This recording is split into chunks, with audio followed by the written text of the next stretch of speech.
haddaba import video markaad taabatid waxaa soo baxaysa daaqad weydiinaysa halka aad videoga ka soo qaadaysid.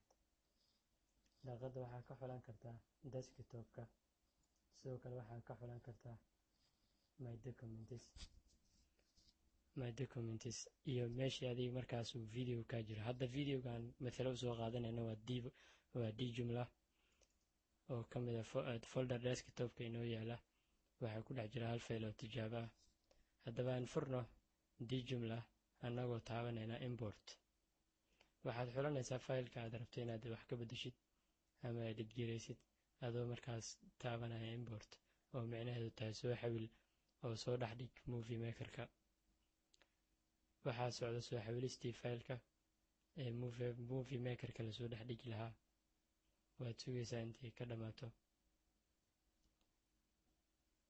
isla xawilaadan aad faylka soo xawishay dhanka midig ee mouse-ka adoo taabanaya ka xulanayana add to storyboard ama Ctrl+D.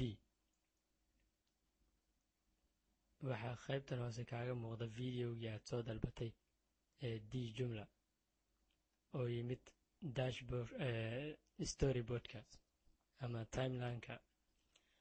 marka timeline-ka wuu kusoo darsamay videogii. waxaa kaloo ikhtiyaar u haysataa inaad cod kusii darto videogan halkan yaala, iyo inaad sii kala jartid videogan maadaama faylal kale uu ka kooban yahay. marka hore daar si aad ku ogaatid videogan waxyaabaha uu ka kooban yahay. waad jajari kartaa videoga adoo babedeli kara. waxaan ikhtiyaar ahaan u helaynaa show timeline. markaas haddaan xulano show timeline waxaa isbedelaya nooca uu ku muuqdo. show timeline waxayna siinaysaa in videoga aan sii kala jajari karno annagoo u qaybin karna qaybo kale. maalan markuu videogu marayo number 20 waxaan u baahanahay in halfkan la jaro halfkana la jaro. waxaad xulanaysaa meesha aad la rabta inaad jartid, kadibna waxaad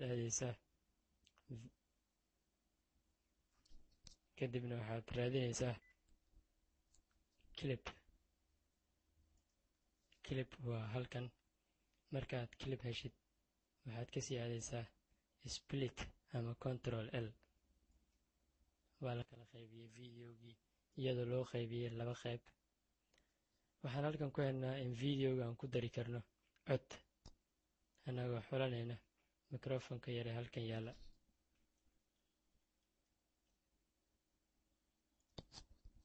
markii aad taabatid microfonka waxaa soo baxaya qayb kale oo halkan ay ku qoran tahay narration.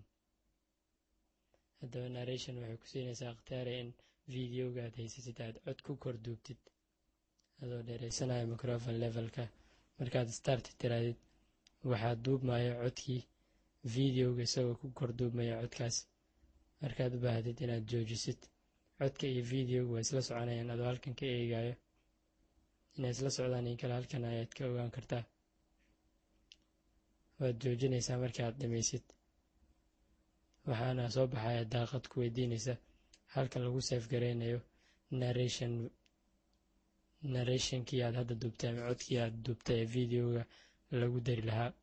waxaad xulanaysaa halkii aad la rabto ama desktop ama narration oo folder automatic isaga uu samaystay, kadibna xulo save. markaad save tiraadid automatically waxaa la geynayaa faylkii aad duubtay qaybta hoose ee videogaagii hore, iyadoo qaybtan uu ka yahay audio and music. wixii aan duubnay oo codka ahaa halkan ay imaanayaan iyadoo hadhow ay la shaqaynayaan videoga. codka haddaad maqashid waa codkii aan duubnay. marka waad joojin kartaa mar walba adoo bedelaya codkaas sidaa u doontaba. waad delete garayn kartaa hadduunu ku anficin adoo bedeli kara markaas. haddaba ugu dambeyntii markii aad dhamaysid dhan baad dayaysaa qaybta codka. waxaad imaanaysaa qaybta editingka ee inaad qoraal ku dartid videoga adoo xulanaya make titles for credits. haddaba make titles for credits waxay ku siinaysaa ikhtiyaari ah inaad wax ka hor videoga intaanu bilaabin aad wax qortid, ama videoga markuu dhammaado sida filmaanta caalamiga oo kale markuu filinka dhammaada alaab waxaa uga baranay in magacyadii dadkii soo saaray wax lamidaba aad ka aragtid shaashadda. haddaba aad title at beginning of the movie waa bilowga videogaaga inaad ku dartid qoraal ama wax soo baxaya intaanu videoga bilaaban before the selected clip. iyadana waa sidoo kale title on the selected clip in ciwaan looga dhigo videogan title after the selected.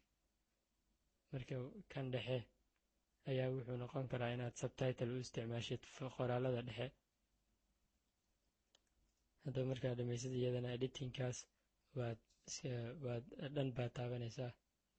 intaa kadib waxaa haysanaa inaad safe garayn kartid project ahaan aad u safe garayn kartid si mar dambe aad wax ugu dardarto marka hore adoo markaas ku safe garaysanaya meel aad adigu la ogtahay ama desktop ama USB drive-kaaga.